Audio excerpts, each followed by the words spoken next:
आखिरी सवाल ये आता है इन डॉक्यूमेंट्री वसीले मूं सवाल पूछने की कोशिश कई है जवाब इन में जवाब दिया तही है माना दुनिया के कायनात के क्रिएट करने का वठी जिस डेट ताई ये सभी डॉक्यूमेंट्री ठान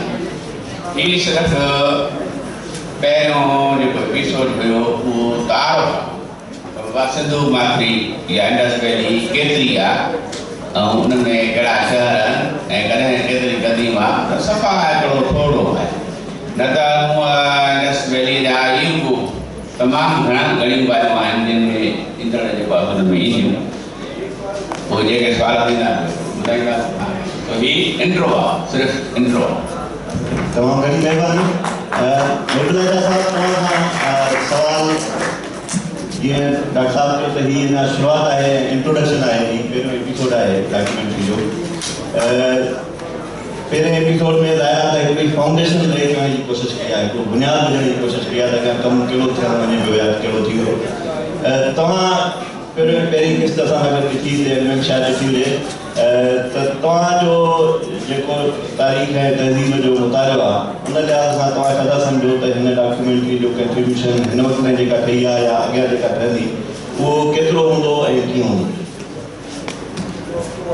सही महिरबानी लिटरेरी फेस्टिवल में मदद करण जो मशहूर आहियां ख़ासि तौर ते डॉक्टर साहब जंहिं मदद के प्रोग्राम में ये डॉक्यूमेंट्री ॾिसी इहो पियो चवां त हिन में घणी महिनत जज़्बो ऐं ख़ुलूस शामिल आहे ऐं जेको कॉन्सेप्ट ज़हन में ॻाल्हियूं आहिनि उहे ज़ाहिर कुझु थी रहियूं आहिनि कुझु शायदि अॻिते ईंदड़ जेके थींदा उन्हनि में प्रोग्राम में थींदो और उठो सोचा पियो त जॾहिं हीअ डॉक्यूमेंट्री हले पई जे तव्हां जेका ॻाल्हि कयो था त इंडस वैली 5000 साल शुरू थी उन किस्से खे उतां खां खणी मुंहिंजे नज़र में अॼु जी सिंध ताईं उनखे पहचाइणो आहे त 5000 साल अॻे खां वठी अॼु जंहिंमें असीं रहूं था ऐं रोज़मर्रा जा मसइला आहिनि ख़ुशियूं आहिनि ग़म आहिनि दुख सुख आहिनि माण्हुनि खे कुझु सबक इन्हनि डॉक्यूमेंट्री मां सिखूं ऐं ॾिसूं त असां आया पंहिंजे तारीख़ मां कुझु घुरायो आहे या न जे सवाल पैदा जवाबु थींदो त आउं अर्ज़ु कंदुसि पर फ़िलहाल मुंहिंजे नज़र में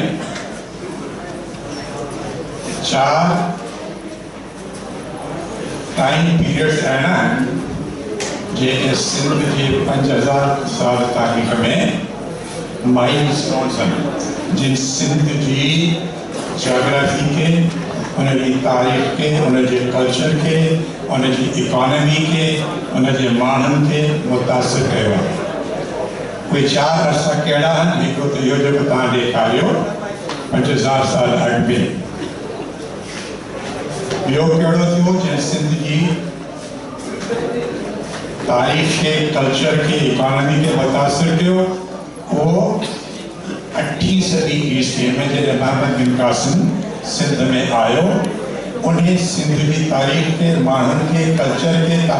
इकोनॉमी के मुतासिर कयो मां सिर्फ़ु निशान ॾेई थो कयां हर एक जूं घणियूं तफ़सील आहिनि सो इहो टाइम आहे जंहिं सिंध खे मुतासिर कयो हिन जे माण्हुनि खे टियों टाइम उहो आहे 1751 जो जॾहिं अहमद शाह अब्दाली हितां अफगानिस्तान मां आयो बुलान पास क्रॉस करे सिंधवा क्रॉस करे दिल्ली ते वियो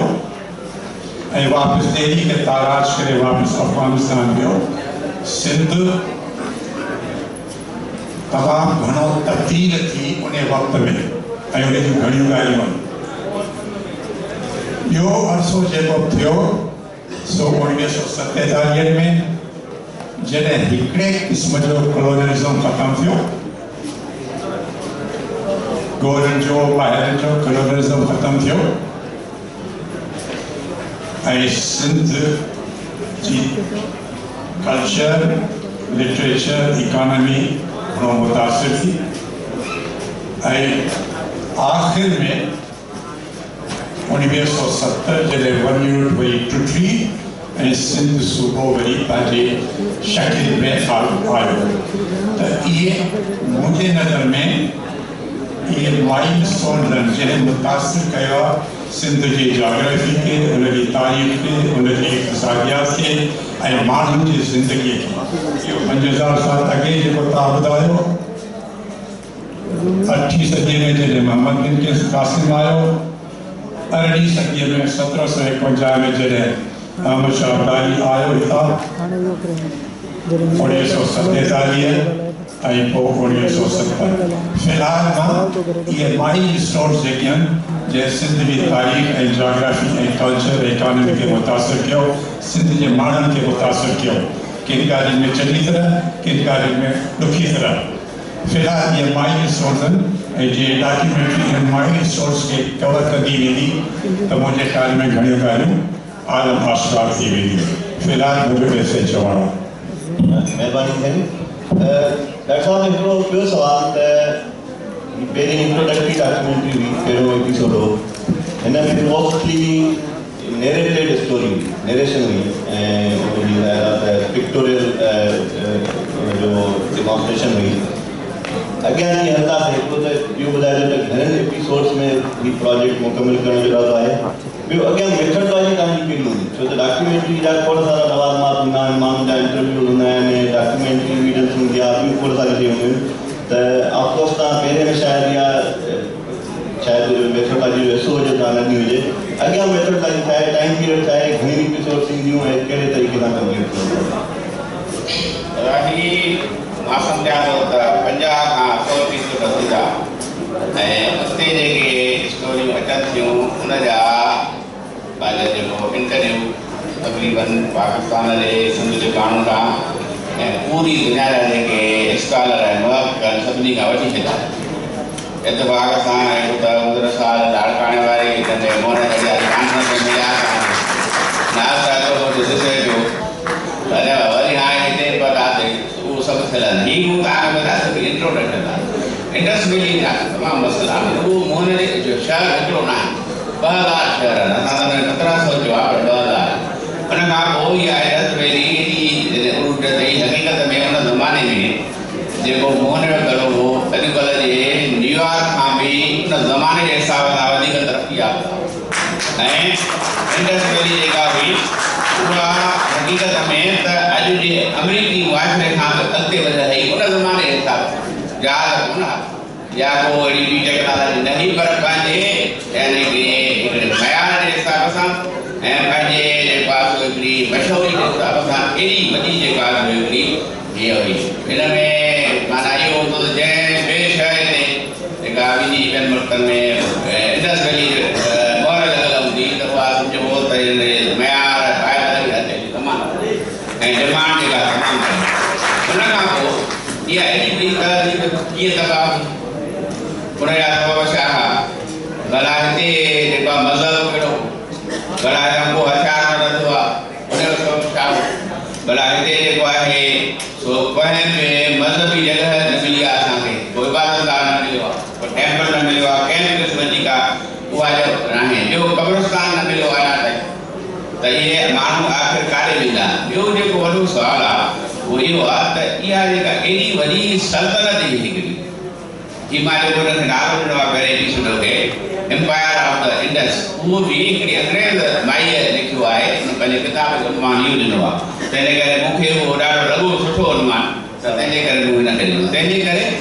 इहा आहे त माना इहे सभु कुझु माना रुॻो जेकॾहिं मोहन जे दड़े ते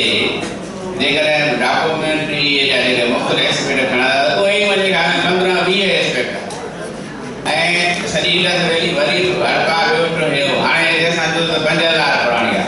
पर जेका प्री इंडस आहे उहा त 7000 हाणे आहे। महरगढ़ छा आहे? महरगढ़ जेको आहे प्री अर्ली इंडस सकाफ़त आहे ऐं उहा न्यूलिथिक ज़माने जी आहे, जॾहिं माण्हुनि जेका शिकार सां गॾु गॾु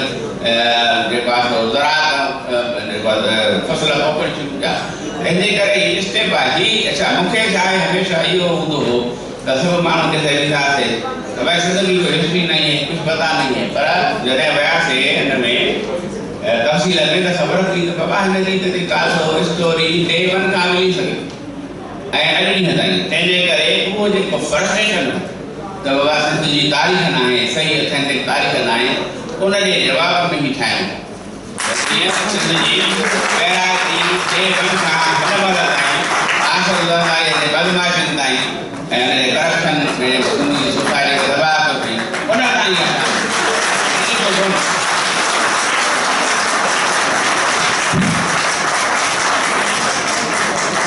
हिकिड़ी तहज़ीब ते ॻाल्हि थींदी आहे त हिकिड़ी असां जोग्राफिकल स्प्रेड जी ॻाल्हि कंदा आहियूं लद्दाख खां शुरू थिए जेसिताईं अचे थी ऐं हिकिड़ी ॿी ॻाल्हि कंदा आहियूं त हिन वक़्तु हुनजी ओनरशिप कंहिं वटि आहे केतिरी आहे इन सवाल खे तव्हां छो त जेकॾहिं सिंधू तहज़ीब जो स्प्रेड मथां शुरू थिए थो हेसिताईं अचे थो त पोइ इहा खेतनि में रहियल थियो आहे ऐं उन खां पोइ हुन में उन्हनि खेतनि में जेका तरक़ी जेके स्टैंडर्ड्स उहे डिफरेंट आहिनि सिंध ॿियनि जेके सिंधू तहज़ीब जा जेके इलाइक़ा उन्हनि खां घटि तहज़ीब याफ़्ता थिया जेका थी सघंदा ऐं ॿिया इलाइक़ा वधीक तहज़ीब याफ़्ता कीअं आहिनि छो लाइ इन सवालनि खे तव्हां कीअं इस्टेब्लिश कंदो इहो जेको सवालु आहे इहो आहे एक्चुअल में हिस्ट्रीअ सां कनेक्ट त पोइ कहिड़े इलाइक़े जे माण्हुनि सां कहिड़ियूं ज़ातियूं थियूं ऐं कहिड़नि खे कहिड़ा वधीक फ़ाइदा मिलिया केरु कीअं क़ाबिल थी विया ऐं केरु यतीम थी विया त इहा सॼी जेका आहे त ॻाल्हि ईंदी बाक़ी जेकॾहिं को तहज़ीब जो सुवालु आहे उहा तहज़ीब हमेशह जेको आहे शुरूअ में जॾहिं इंसानु पैदा थियो ऐं जेका बसर जे दौर आख़िरो पोइ हुनजी जेकियूं वॾियूं तहज़ीबूं ठाहियूं त पंहिंजो अर्ली बस्तियूं पोइ जॾहिं उहे हमेशह हुननि जेका दरियाहनि जे किनारनि ते पूरी दुनिया में छो त दरिया खां सवाइ ज़िंदगी मुमकिन नहीं पाणी खां सवाइ ज़िंदगी मुमकिन नहीं तंहिंजे करे इंडस रिवर जितां जितां गुज़री उतां खां जेका बि माण्हू वेठा खणी हुननि जा कहिड़ा ख़्याल कल्चर अॻिते थी विया पर उहे आहिनि इंडस वई जा ऐं उन खां सवाइ असां हिन में जेको तव्हांजो त शहर हो मुंडीगढ़ ऐं मुंडीगढ़ अफ़गानिस्तान में विच में सभु आहे उतां सिंधू दरिया कोन थो रहे पर ॻाल्हि इहा आहे त जेका आर्कियालॉजी हुनजी जेका आहे त माना उसूल उन मुताबिक़ उन ज़माने में उन खिते जे वेझो जेका वॾी तहज़ीब रही उनखे उन्हनि शहरनि खे उन में लिखियूं हाणे किली गुलमद आहे कोयटा में जेका मोहन दरे खां मारगढ़ खां पुराणी जेका त हाणे माण्हुनि पठाणनि मथां घर ठाहे छॾिया पर मतिलबु इहो आहे त उहा आहे उहा हाणे जेका उहा बि इंडस जेका हली इंडस खां मथां त अहिड़े नमूने साॻिए हिनजी टर्मिनोलॉजी जेको उसूल हुन मुताबिक़ तव्हांखे तकड़ा ॿुधाए साईं तकड़ा जा 15 मिनट असां वटि आहिनि ऐं ऑडियंस जा सवाल वठंदा आहियूं हा ऐं साईं मुहिबुल्लाह शाह साहिब खां हिकिड़ो सवाल त इंडस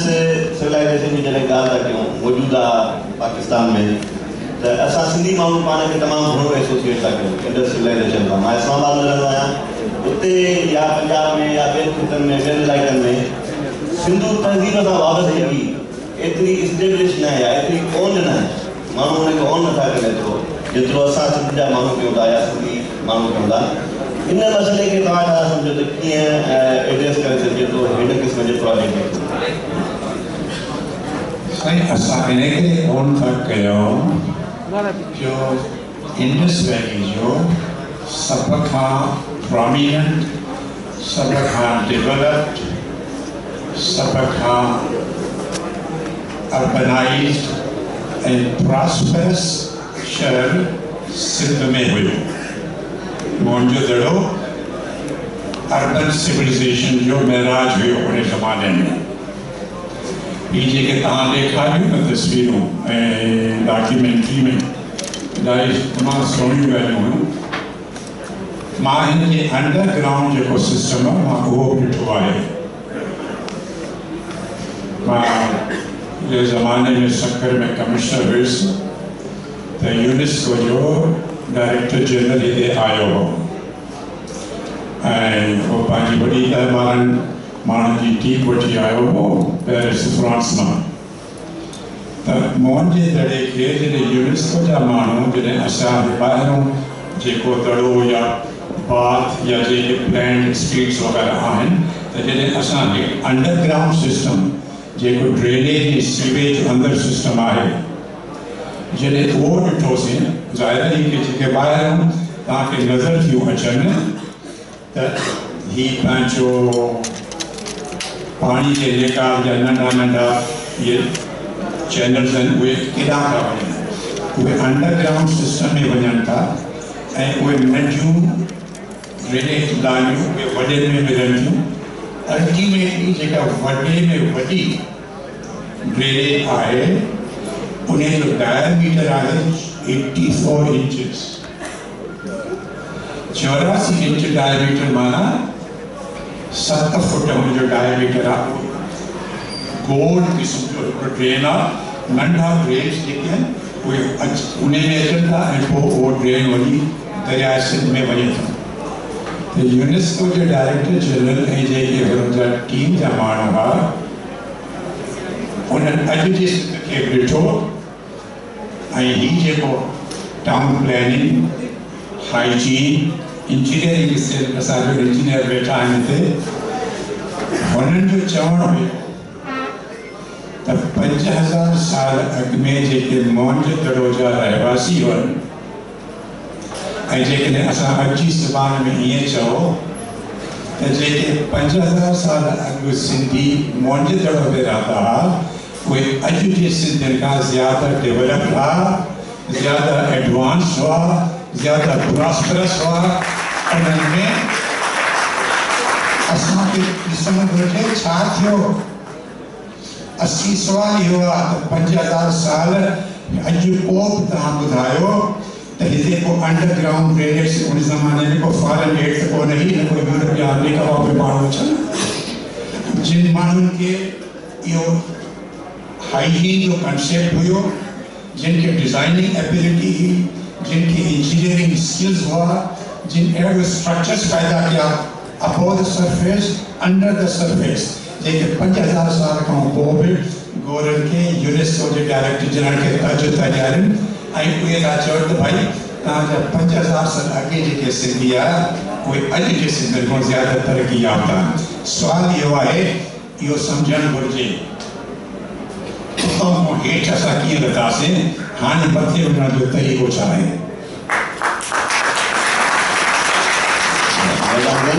बिल्कुलु असां वटि अञा 10 मिंट आहिनि ऐं जेकॾहिं आख़िर मां असांजा कुझु दोस्त सुवाल पुछणु चाहिनि मुंहिंजो ख़्यालु आहे जीअं तव्हां जो हिन कम जी शुरूआत आहे जेकॾहिं का तजवीज़ अची वञे त को हर्ज न आहे के साथीअ तरफ़ां त को सुवाल ऑडियंस जे तरफ़ां हुजे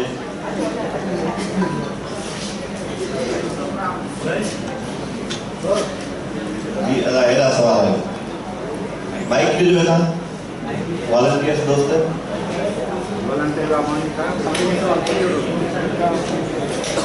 सही तव्हां ई सवाल पुछियो तो आवाज़ पुछी हूंदी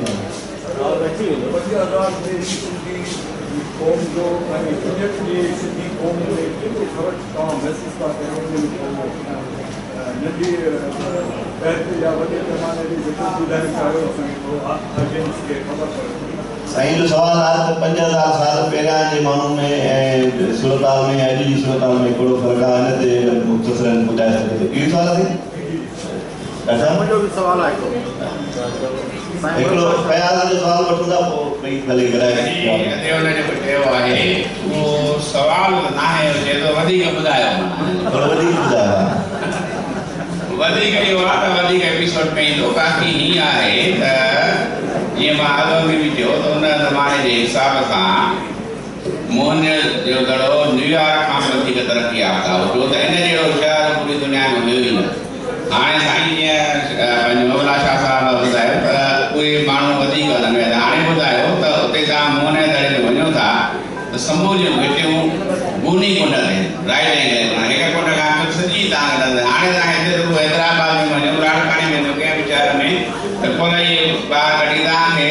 हिकिड़ा 50 फुट परे काथे नज़र न थिए छो त का बि उहा न आहे ड्रेन उन ज़माने में ढकियल हूंदी हाणे ॾिसो त रोज़ मोटरसाइकिलूं ड्रेन में आहिनि त कॾहिं ॿार बि पुॼी था वञनि पर इहो हुयो उन खां पोइ यानी की सॼा माण्हू जेको आहे सो दुनिया में नंबर 1 ते एक्सपोर्टर हुया हाणे तव्हां एक्सपोर्ट धंधा जो हाणे बि आहे त जान में अञा कर त 1 अरब रुपए जी एक्सपोर्ट थी आहे पाकिस्तान मां ऐं 16 अरब जी चाइना मां इम्पोर्ट थी आहे त हाणे उन ज़माने में त मां हिन तक़रीबन 95 या 99% एक्सपोर्ट थी ऐं इन जे करे ई छो त जेकॾहिं वापार न हुजे हा जेकॾहिं जेको आहे इंटरनेशनल कम्युनिकेशन न हुजे हा जेकॾहिं हे माण्हू समुंडनि जा भाषा न हुजनि हा त छा इहो नाव अची सघे हा इहो ठही सघे हा इहो ऐं जॾहिं असां हिन जे डॉक्यूमेंट जेको असांखे हाणे पढ़ी सॼी ख़बर आहे करे छॾींदासीं त जॾहिं दवाई ते ईंदव त तव्हांखे ख़बर पवंदी त कीअं हुनजी ट्रेड जी दवाई जी हुन खां पोइ थी पर ट्रेड दवा छो थियूं छो त प्रोडक्शन न हुई मतिलबु घणियूं ॻाल्हियूं आहिनि जेके माना ॾेई सघजनि ऐं इहो तासुर ग़लति आहे त हीअ सॼी इंडस्ट्री का जेका में ज़िलज़िले जे करे तबाह थी या का ॿोॾ आई जीअं 11 फिल्म ठाही आहे या साईं को हिते अहिड़ो को डुकार जो बि न हो उन जा सबब जेके आहिनि बिल्कुलु मुख़्तलिफ़ आहिनि ऐं नेचुरल आहिनि त तंहिंजे करे ॻाल्हि इहा आहे त हुन में हुन ज़माने में वॾो फ़र्क़ु आहे छा साहिबु तव्हांखे ॿुधायो त रुगो थोरी ॻाल्हि ते ॾिसिजे त बि मुंहिंजे ख़्याल में ॻाल्हि आहे थैंक यू बयास शाह साहब तव्हांजे जो आहे साईं मुहिबुल्लाह शाह खान सवाल आहे तव्हांखे जो माइल स्टोन ॿुधाया असांखे उन्हनि माइल स्टोन्स जे बारे में थोरा इलाबोरेट कयो त उनजो इम्पैक्ट पॉजिटिव करणु माइल स्टोन्स जो प्रयोग करण जो नेगेटिव साईं बयास जो सवाल आहे त जेके 4 माइल स्टोन्स ॿुधाया पंहिंजे स्टेटमेंट में उनखे इलाबोरेट करण जो फ़ाइदो करण जो पियो नुक़सानु करण जो पियो सही का माइल स्टोन्स को अर्ज़ किया और फिलहाल मां मुख्तसर एक के मुताबिक कुछ अर्ज कर वक्त के लिहाज सां पाण खे टाइम में रखिजे ॻाल्हियूं हिक हिक माइल स्टोन ते घणो कुझु थी सघे थो सही तरह अर्ज़ कयो असां 5000 साल अॻु में जीअं मूं अर्ज़ कयो त मां पंहिंजे तौर ते नथो चवां यूनेस्को जो डायरेक्टर जनरल थो चए त उन वक़्त जा सिंधी अर्बनाइज़ था अॼु जा सिंधी रूरल आहिनि अॼु अर्बन कल्चर सिंध में कोन्हे उन ज़माने जा सिंधी इंटरनेशनल ट्रेड कंदा हुआ अॼु जा सिंधी इंटरनेशनल ट्रेड छा डोमेस्टिक ट्रेड में कोन्हनि उन वक़्त जा Sindhi engineering concepts town planning concepts hygiene and implementation ये सब पाण कंदा अॼु कई शहर में इन किस्म एतिरी नौयत जो स्किल असां वटि कोन्हे तंहिंखां पोइ त हिकु त इन जूं ख़ुशूसियतूं अहिड़ियूं थियूं पोइ कीअं हेठि आयासीं पर मुंहिंजी नज़र में जेको ॾिठो आहे त सिंध जी तारीख़ जियोग्राफी एंड इकोनॉमी में ज़्यादा तब्दीली न आई 8वीं सदी में जॾहिं मोहम्मद बिन कासिम आयो त सिंध में इस्लाम आयो इहा वॾी कल्चरल तब्दीली सिंध में आई लेकिन सिंध प्रॉस्परस हुई इन जे करे अरब वापारी जेके हूंदा हुआ हिते ईंदा हुआ या उहे अट्रैक्ट थींदा हुआ हेॾे अचण में सिंध प्रॉस्परस हुई ऐं सिंध जो इलाइक़ो तमामु वॾो हो डॉक्यूमेंट्री एविडेंस इहा आहे त मोहम्मद बिन कासिम जे ज़माने में आयो त कराची खां वठी खानेवाल मुल्तान ताईं सिंध जो इलाइक़ो हूंदो ऐं सिंध जो सूबो चओ सिंध जो मुल्क चओ सिंध जी टेरिटरी जेको वणियो सो चओ कराची खां वठी खानेवाल ताईं ऐं कराची ऐं सखर खां वठी दादर सिपी दादर गुलाम जे पहाड़नि जे हेठां इहो सॼो इलाइक़ो सिंध जो हूंदो इन जी जियोग्राफी में का तब्दीली कोन आई इन जी हिस्टोरिकल तब्दीली न आई प्रॉस्पेरिटी में न आई कल्चरल तब्दीली थी तंहिंखां पोइ ॿियो माइल स्टोन जेको मूं अर्ज़ु कयो सो आहे 1751 जो 1751 में अहमद शाह अब्दाली अफगानिस्तान में का करे सिंध में गुजरी दिल्ली हलियो वियो ऐं दिल्ली के ताराज करे वरी वापस अफगानिस्तान हलियो वियो। इन सिंध की जाग्राफी के, सिंध की तारीख़ के ऐं सिंध की इकानमी के नेगेटिव मुतासर कयो। इहो वॾो तमाम नेगेटिव इन ॻाल्हि ते घटि रिसर्च थियल आहे ऐं घटि लिखियल आहे, पर इहो वॾो माइलस्टोन आहे। सिंध जी जाग्राफी तब्दील थी, वो कहिड़ी तरह जीअं मूं अर्ज़ु कयो त मोहम्मद बिन कासिम जे ज़माने खां 8वीं सदी खां 18वीं सदी जॾहिं अहमद शाह अब्दाली थो वियो, सिंध जी जाग्राफी कराची खां खालिवाल ऐं कराची खां रोड़ी सक्कर खां वठी सिपी डालर ताईं। जॾहिं अहमद शाह अब्दाली अटैक करण वियो हुते इंडिया ते, त इहो ज़मानो हूंदो त एडवांस में पंहिंजी फ़ौज जो को हिसो मोकिलींदा त जितां असां गुज़र कंदासीं या त असां सां ताउन कयो या असां सां लड़ाई कयो, ताकी उहो हिकिड़ो प्लानिंग हूंदी हुई। त जॾहिं कंधार में हेॾे आयो त कलाक जे इलाइक़े मां गुज़रियो, कलाक जे इलाइक़े मां गुज़री पोइ हेठि बुलान पहाड़ मां हेठि लथो त ख़ालिफ़ कलाक जेको हुयो उनखे हुनजी एडवांस पार्टी चयो त हितां अहमद शाह ईंदो, या तव्हां असां सां ताउन कयो, सपोर्ट कयो दिल्ली ते हमले करण में, या तव्हां असांजो मुक़ाबिलो कयो। ख़ालिफ़ कलाक जेको उन ज़माने में 1751 में हुयो, उन चयो त मां तव्हांजो मुक़ाबिलो नथो कयां, मां तव्हां सां ताउन थो कयां। ताउन जी निशानी में हुन 5000 लोकल लश्कर कंट्रीब्यूट कयो अहमद शाह अब्दाली जे लश्कर में, ऐं पंहिंजा त पुट ज़ामिन जे तौर ते हुनखे ॾिनई for good behaviour. Ahmad Shah हुनखे लक़ब ॾिनो 5000। ये तारीख़ जेका घटि माण्हुनि खे ख़बर आहे, हक़ीक़त जॾहिं माना कलाक मां हुनखे मुक़ाबिलो कोई तकलीफ़ न थी, जॾहिं हेठि लथो ॾाढर त हिते करोड़नि जी हुकुमरानी 1751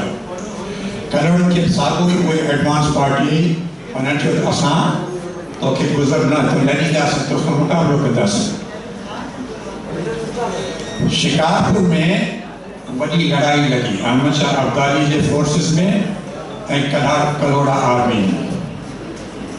जिते सिंध जो कलोड़ा आर्मी जेको उनखे डिफीट आई ऐं जेकी मर्द हुआ रूलिंग फैमिली जा सभु मारिया विया। घणी औरतूं जेकी हुयूं उहे पंहिंजो पाण खे खूहनि में विझी उन्हनि सुसाइड कयो, ॿिया घणा जेकी माण्हू लड़ाई जो जेको नतीजो थींदो आहे उन में के औरतूं जेके बचियूं ऐं हिकिड़ो वॾे में वॾो जेको मर्द हुयो मेर, उहो 1200 सालनि जो छोकिरो, 12 सालनि जो छोकिरो, उहे औरतूं ऐं जेके हुनजा वफ़ादार फ़ौजी के बचा रात जो जान बचाए उहे शिकारपुर मां निकिरी डेज़र्ट में हलिया विया त जिते अहमद शाह जो या कंहिं ॿिए फ़ौजी जो गुज़र न थिए। उहो नौजवान 12 सालनि जो जेको हुयो उन डेज़र्ट में उहो एतिरो क़ाबिल निकितो जो उन छोकिरे जो नालो हो बहावल ख़ान कलोड़ा, ऐं इहा बहावलपुर स्टेट जेका आहे सा उन बहावल ख़ान कलोड़े उन बुनियाद रखियो 1751 खां पोइ।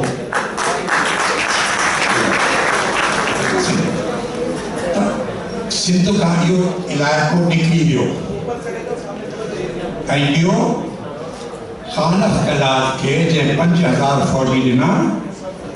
उनखे जॾहिं करोड़नि खे सिंध जे फ़ौज खे हुननि डिफीट कयो त इहो जैकबाद खां मथियों जेको इलाइक़ो हो झटपट उस्तानामद सिपी डाडर पहाड़ बुलान जे पहाड़ी ते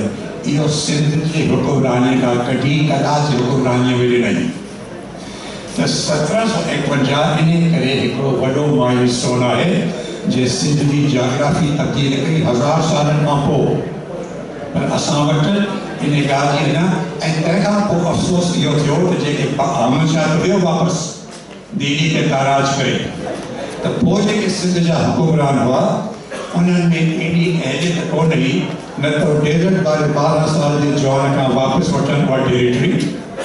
या वरी उहो जेको सिपी डाडर ऐं नसीराबाद इलाइक़ो वापसि वठनि ख़ालफ़ ख़िलाफ़ कनि 1751 में सिंध की जोग्राफी ऐं नक्शो तब्दील थियो सिंध की तारीख़ मुतासिर थी सिंध जे माण्हुनि जी इकोनॉमी गुरबत जेकॾहिं माण्हू चए the starting period of the poverty and the weakness of sin was 1751 जेको अॼु ताईं सूरत हाल ज़्यादा तब्दील न थी फ़िलहाल एतिरो बाक़ी अञा वधीक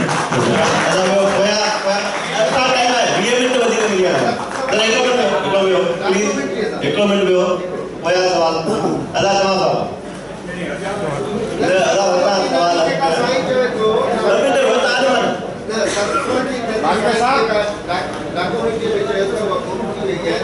छा उहा जेका वई पे घर ॾांहुं वई पे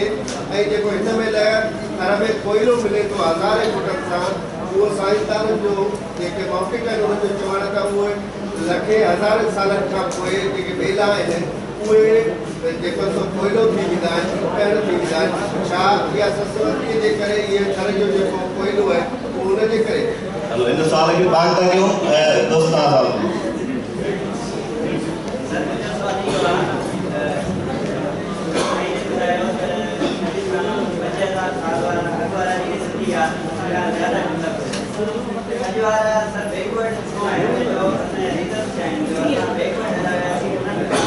ठीक है सबब है दी गाना के कहो नहीं हिकिड़ो मिंट अदा तव्हां हिते अच कयो रिलेटेड ई सवाल असांखे सीरियस कंसर्न आहे त जेके मज़हब जा पहिरियां मंसूबी हुया ऐं मिज़ाज खे हिनखे सुठी तरीक़े सां रिसर्च करण जी ज़रूरत आहे त कहिड़ी ॻाल्हि में टेक्नोलॉजी साम्हूं हुया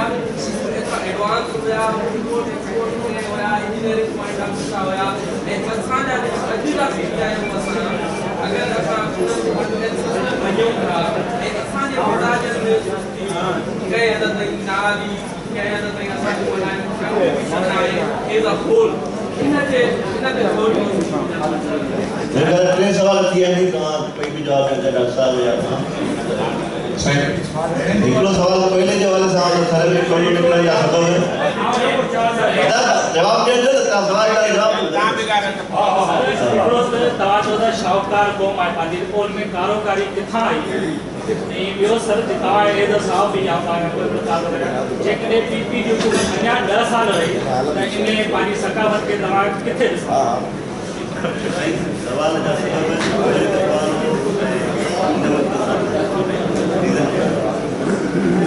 Saying,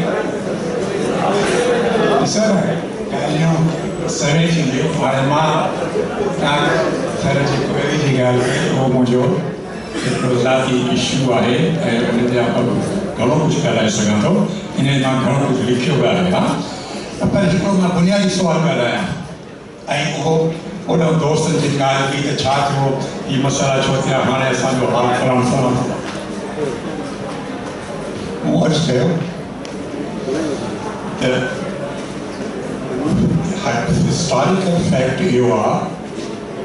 त जीअं मूं अर्ज़ु कयो त 1751 खां पोइ सिंध जो डिक्लाइन शुरू थियो उनजी इकोनॉमी में जोग्राफी सिंध जी घटिजी वई उनजी तारीख़ मुतासिर थी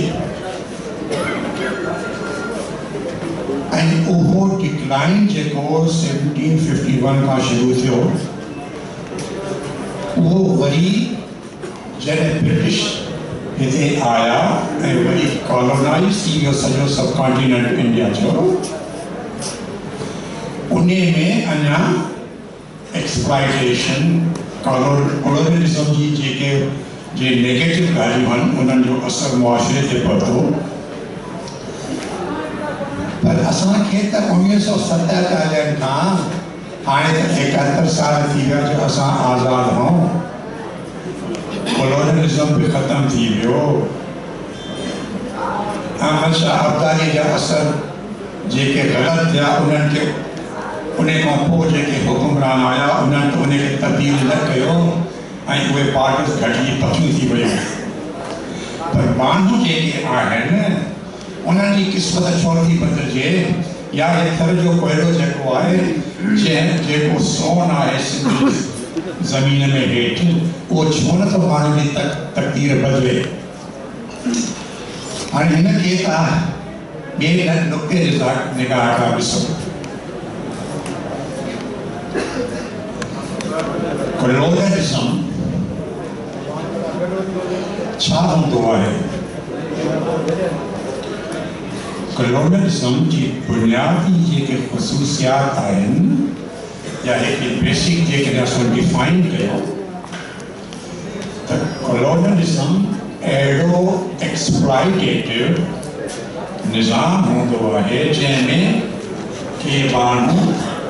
पॉलिटिकल कंट्रोल इलाइक़े ते वठी उन जा एसेट्स उन्हनि जूं जेकी वैल्यूबल ॻाल्हियूं उहे कंहिं तरीक़े सां उन्हनि खां खसे पंहिंजे कब्ज़े में आणींदा आहिनि। तव्हांजा मुंहिंजा अल्फजा बेजा जेके लोकल हूंदा उन्हनि जा एसेट्स पोइ उन में कानून बदिलबो, उन में अपॉर्चुनिटीज़ तब्दील थींदियूं, उन में घणियूं पर तरीक़ा घणा हूंदा आहिनि। उन में assets resources financial physical assets तब्दील थी उहे माण्हू खणी वेंदा आहिनि। फॉरेन कोलोनियलिज़म इहो हो जॾहिं बरतानिया जो उहे हिंदुस्तान मां या सिंध मां जेके माण्हुनि जा रिसोर्सिस हुआ या एसेट्स हुआ फिजिकल या फाइनेंशियल हितां खणी उहे लंडन पिया वञनि। मां उनखे सॾियां थो फॉरेन कोलोनियलिज़म। पर असां वटि पाकिस्तान में ऐं सिंध में हिकिड़ी ॿी शइ हली रही आहे काफ़ी सालनि खां। उन जो नालो आहे नेटिव कोलोनियलिज़म। धारिया कोन था एक्सप्लॉइट कनि, हम मज़हब हम ज़ुबान एक्सप्लॉइट था कनि, उहे कम उहे करतूत जेके अंग्रेज़ एक्सप्लॉइट कंदो हो हिते। सम्झो ये ॻाल्हि खे सम्झो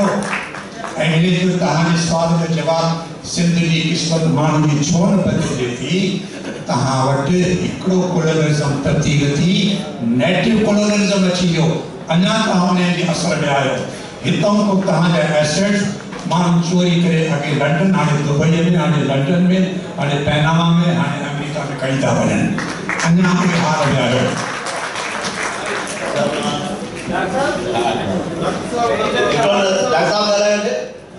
पहिरियों सुवाल को थोरो पाण ते ॻाल्हायां त पोइ था हमरा ने सुवाल कयो कोयले जे बारे में। त इहो कोयलो जेको आहे 30 करोड़ साल अॻु में ठहियो आहे। 30 करोड़ साल अॻु में वॾा जंगल हुया, पोइ ज़मीन छाहे त इहे टुटंदियूं रहंदियूं, अंदरि राव पढ़ंदो ज़मीन पहिरियों ईअं हिन वांगुरु रही। पहिरियों उहो लाहे जो हिकिड़ो समुंडो बास आहे त मथां खुश्की ठही पर पोइ अंदरि टहिकंदो रहंदो। पोइ जॾहिं इहो जेको आहे त उनजे करे हीअ जेके कोयलो ठहियो आहे उहो 30 करोड़ साल अॻु में उहा जेका आहे दॿिजी वई वेजिटेशन जेका आहे माना वण ॿूटा आहे ऐं उहे जॾहिं ज़मीन में अंदरि हलिया विया त उनजे मथां जेको त हेठि गर्मीअ जो जे करे ऐं ॿियो जेको आहे मथां वज़न जे करे जेको मथां पथर पहाड़ किरिया उनजे माना प्रेशर में 30 करोड़ सालनि में इहो कोयलो थी वियो। पर उन वक़्तु इहो इलाइक़ो तोड़े असां हिन हंधि कोन हुयासीं। उन वक़्तु असांजो जेको खितो आहे बरसगीर या जंहिंखे इंडियन प्लेट चवनि था उहा हूंदी हुई ऑस्ट्रेलिया सां गॾु ऐं उहा उतां मूव थी आहे तक़रीबन जेका आहे सा 6 करोड़ साल ऐं 1.5 करोड़ साल जेको आहे सो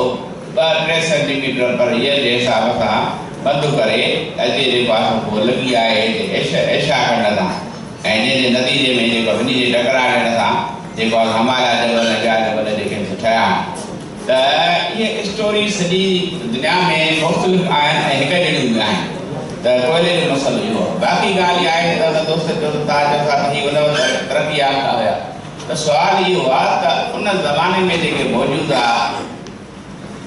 इलाइक़ा या जेके ॿिया शहर आया तहज़ीबूं उन खां वधीक ई जेके एडवांस हुया वधीक हिननि जो जेको आबाद हो मईशत हिननि जी स्ट्रांग हुई हाणे बि जेकॾहिं माना तव्हां खां पुछिजे त बाबा जेको आहे सो कहिड़ो मुल्क आहे जेको वधीक स्ट्रांग आहे त हक़ीक़त में मिड़ई मज़हब जूं ॻाल्हियूं क़ौम परस्ती जूं ॻाल्हियूं इहो सभु थी थियूं पर एक्चुअल में समूरे जंगनि ऐं समूरे जिदोजहदनि जो पस मंज़र में इकॉनमी हूंदी आहे हिन वक़्तु हाणे अॼु 50 साल 20 साल अवल ॿी सूरत आहे 50 साल अवल जेको आहे सो ॿिया 100 साल अवल बर्तानिया जेको आहे सो बादशाह हो उनजी एम्पायर जेका आहे सा उन सां सिधो न हलंदो पर जॾहिं सेकेंड वर्ल्ड वॉर लॻी ऐं उन में हू तबाह थी विया अमेरिका उन्हनि खे इन शर्त ते मदद ॾिनी त बाबा जेकॾहिं तव्हां छॾंदव त तव्हां पंहिंजे कॉलोनीज़ खे आज़ादु कंदव त जीअं उन्हनि खे मां वरी डायरेक्ट इस्तिसाल कया उन्हनि उहो आज़ादु इंग्लैंड हाणे जेको आहे सो वञी उहो कुझु न रहियो इंशाअल्लाह वरी हाणे मां सम्झां थो त स्कॉटिश जुदा थी वेंदा आयरलैंड अॼु जुदा आहे बाक़ी थोरी आहे उहो पोइ थी वेंदा बाक़ी वञी बचंदो ब्रिटिश अंग्रेज़नि जो जेको आहे इलाइक़ो त उन खां पोइ वरी एम्पायर ऐं ताक़त हुई अमेरिका हाणे वरी असां ॾिसूं था त चीन वक़्तु वधंदो पियो अचे अमेरिका जहिड़ी वॾी एम्पायर में चीन जे 30 ट्रिलियन जी कर्ज़ी आहे ऐं उहो जेको आहे जेका हुननि इराक में जंग विड़ी ऐं जेको ख़र्चु कयो उहो चाइना खां कर्ज़ो अची वियो उन ते जेको आहे विड़िया या ॿिया कम खणा उन्हनि उन मां कया तंहिंजे करे हाणे ॾिसूं था त ईंदड़ 5-10 सालनि में बल्कि 2022 ताईं चाइना जेको आहे दुनिया जो वॾे में वॾो इकोनॉमिक पावर हिन वक़्तु बि आहे पर अञा वधीक थींदो ऐं वरी इहो बि मथां थी सघे थो वरी इहो बि उहो कॉलोनियल पावर थी वञे हाणे ई तव्हांजा कारखाना बंदि थी विया जो आया त जेको आहे डायरेक्ट माल चाइना मां थो अचे जेकॾहिं तव्हां का प्रोडक्ट ते 20 रुपए में कमाईंदव त उहो 20 रुपए में था ॾियनि थो भई तव्हां खां सुठी तंहिंजे करे तव्हां थींदव ख़लास त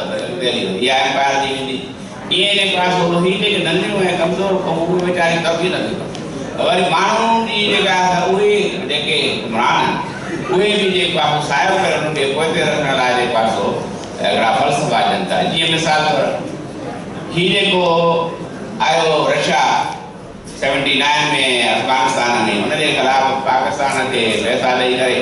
विड़ायूं त साईं ही त अमराज पैसनि ते दफ़ा लॾा लाइ बीह रहिया नतीजो छा थियो तव्हांजे जेको आहे सो सोसाइटी में क्लाशन को वधी वई हीरोइन अची वई माण्हुनि जूं ॾाढ़ियूं वधी वयूं उहो ॾाढ़ीअ खे तेल बबरी की दार लॻी पोइ वरी उहो हथु कढी विया सॼा त मतिलबु इहो आहे त असां पोइ हुनखे तव्हांखे ख़बर अचणु खपे त जेके स्कूलनि जा किताब आहिनि उहे बि CIA जे एजेंटनि जा लिखियल आहिनि जंहिंमें मिसाल तौरु इहो ज़िक्र हूंदो त बाबा जेकॾहिं पंहिंजो हिकिड़ा 100 मज़दूर कमु हिकिड़े ॾींहं में जेको आहे सो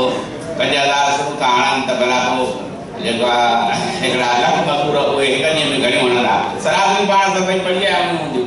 हिननि वरी उहो फेराए छॾियो हुननि चयो बाबा जेकॾहिं हिकिड़ो मुजाहिदीन 100 रूसी थो मारे त 50 मुजाहिदीन साल में घणा रूसी मारे या काफ़र मारे मतिलबु उन्हनि माना काफ़र रूसी बि न काफ़र त इहो करे जेको आहे तव्हांजा सॼा जेको कटो ॾाढी करे छॾियो त मतिलबु इहो आहे त ही एम्पायर्स पंहिंजे मुआशी फ़ाइदे जे लाइ ॿियनि नंढनि ऐं ग़रीब मुल्कनि खे जेको आहे उहो थोरी मदद ॾींदा आहिनि ऐं कमु पंहिंजो कंदा आहिनि पाण पेट्रोल खणी वेंदा पाण मैदान खणी वेंदा पाण सभु कुझु खणी वेंदा हाणे बि जेको आहे सो मतिलबु केतिरियूं ॻाल्हियूं हुजनि था पब्लिकली नथो ॻाल्हाए सघे त इहा ॻाल्हि तंहिंजे करे असीं जेको आहे सो कमज़ोर आहियूं ऐं ॿियो साईं जेके माइलस्टोन ॿुधाया उहे बि आहिनि उनखां अलावा हक़ीक़त में सभ खां पहिरियों इंडस वैली या सिंधु जी खणी चऊं उहा जेका आहे 1900 क़बल मसीह खां वठी 1200 क़बल मसीह ताईं आहिस्ते आहिस्ते ढुकंदी वई माना स्लो थी थी वई इकोनॉमी ऐं उन खां पोइ तव्हांखे ख़बर हुजे त 600-400 क़बल मसीह ईरान जी हुकूमत जी जेका 6-8 सदी हुई जंहिंमें पहिरियों दारा बंदि हो उनजी बादशाही ईरान जा रनी कुटरा किला जा खोड़ हुनजा फारसी ॿोली उन्हनि जे जेका करे डोमिनेट थी वई वरी उहे विया त वरी उहो आया पंहिंजो यूनानी सिकंदर आज़म वरी माण्हू मारे त ख़तमु कया त वरी हुन खां पोइ वरी ईरानी आया वरी हुन खां पोइ ही जेके पंहिंजो इंडिया जी जेका ही सरकार जी गुप्ता वारनि जी चंदर मौर्या जो वरी उहा ईअं असां त जेका पाण वरी बि हक़ीक़त में जेकॾहिं हिस्ट्री में वञूं था त वरी बि सिंध जे कमज़ोर माण्हुनि खे शाबस हुजे जो उहो मुगल एम्पायर उन्हनि सां वड़ंदा रहिया पर दंड में भरियो अथऊं वॾा त मोकिल मिलियो अथनि त ॿार एतिरे क़तल जो जेको फिरोज शाह तकड़ो हो उन उहो छॾे जेको आहे विढ़ंदे हिननि सां ॿार जो तलवार सां नंढो पर वॾी त हुनखे तकलीफ़ आहे कि भला भला खाधे इलाही छा हुनजे करे त तंहिंजे करे मतिलबु यार वरी बि सिंध जे माण्हू खे शाबत हुजे जीअं साईं ॿुधायो त शाह अब्दाली सां बीह पिया त हिस्ट्री असांजी का ख़राबु न आहे पर हाणे ॻाल्हि आहे त उहो माण्हू हिस्ट्री में वञे कोन थो त हुन मां पैसा त मिलनि कोन था मिलनि था जंहिं धंधनि में उन्हनि वञनि था पोइ कनि था ईमान बेईमानी रिश्वत ऐं बदमाशी उहो जेको आहे असांजो बुनियादी उसूल ऐं कानून थी वियो आहे जेको माण्हू ईमानदार आहे उहो बेवकूफ़ आहे जेको गेंदबाज़ी करे थो हे करे थो ॿार मथे मिले थो पाण में खणे थो ॾाढा कड़ा पाए उहो जेको आहे माण्हू ॿुधंदा हाणे हिन जे करे सभु शयूं हितां मसइलो पहिरियां तव्हांजो पोइ मुनीर तव्हां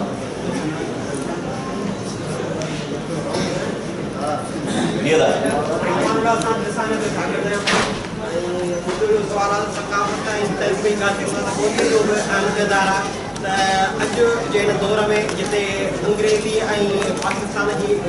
मोनोलिकुल पॉलिसी जे करे सिंधी ॿोलीअ जो रुझान जेको आहे घटिजंदो वञे उनखे तव्हां कीअं था ॾिसो त हिकु दफ़े हुते अंग्रेज़ी जी अफ़वाह इनकार कोन थो करे सघे त इन सूरत में कीअं असां हिनखे करे सघूं था या हिन जे वाधा लाइ उपाय वठी सघूं था अञा उन मार अचे पई मता गुज़ारिश आहे 50,000 साल पहिरीं जेका सिंध हुई उनजा माण्हू ईमानदार हुआ उनजो चहिरो बहितर अॼु जी सिंध असांखे जेका यूपन में हैदराबाद शहर में सूरत लॻे पई तव्हां ॿाहिरां पुछण में वञो उहा सूरत हाल न आहे ऐं इहो चवनि त अॻु जो साईं मुंहिंजे दोस्त पोयां जेको सुवाल कयो उहो बि त माना अॼु जो हिन खां 5,000 साल पहिरीं जेको सिंधी हो वधीक ईमानदार माण्हू हालांकि मौजूदु वसीलनि जे बावजूदि उहा सिंध बहितर हुई जॾहिं अॼु काफ़ी वसीला आहिनि असां माण्हुनि में उहा ईमानदारी उहा साबिया न रही आहे जो वरी जेको वरी उहा सिटाउंदो रहंदो इहे अव्हां आहियो जेके वरी बि दाऊं ऐं कूकू करियो पिया पर हक़ीक़त में सिंध जो उहो चहिरो न आहे जेको चहिरो थी थिए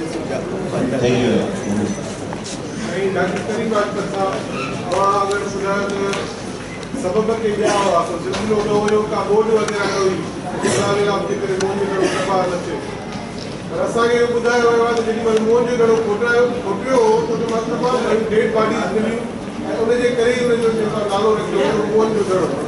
यानी कि मोननि जो घणो हुन में जेके तव्हां थोरी असांजे नाले जो इज़ाफ़ो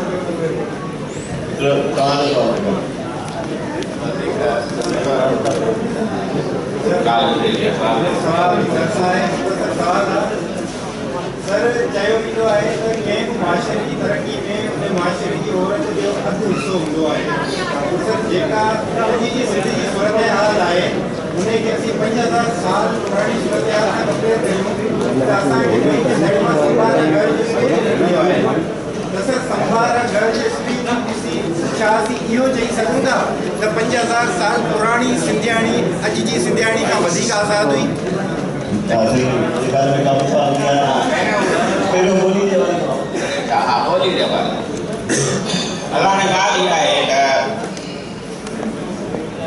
तव्हां जॾहिं मार्केटनि में वञो था मिसाल का शइ वठणु त उनजी ॻाल्हि हिन सां पेनेट्रेट आहे त रूस जी कम्यूनिज़म छोकिरी पई छो त हुनजो माल जेको हो उहो जटादार न हुयो सस्तो हुयो अहिड़े नमूने सां तव्हां मार्केट में ईंदव जेको तव्हांखे सस्तो ऐं वधीक कमु ॾियण वारी शइ हूंदी उहा तव्हां कंदव त हाणे ॻाल्हि आहे त हीअ जॾहिं का दुनिया अॻिते वधी वई आहे उहा उन में ॿोलियूं जेके हिकु त हिक ॿिए ते असरदार थियूं जंहिं ॿोलीअ में इल्मु ऐं साइंस ऐं जेको आहे सो आहे माण्हू उन ॾे भॼनि था ऐं टियों जेको आहे जंहिंजे वसीले थोरो वञे उन सां त हाणे ॿोलियूं जेके आहिनि आहिस्ते आहिस्ते जेका आहे सो इहे रीतियूं सुकड़िजनि असां त कोशिशि कयूं था त सिंधी ॿोली बचे पर ॻाल्हि इहा आहे त दुनिया में हज़ारे ॿोलियूं शायदि अॻिते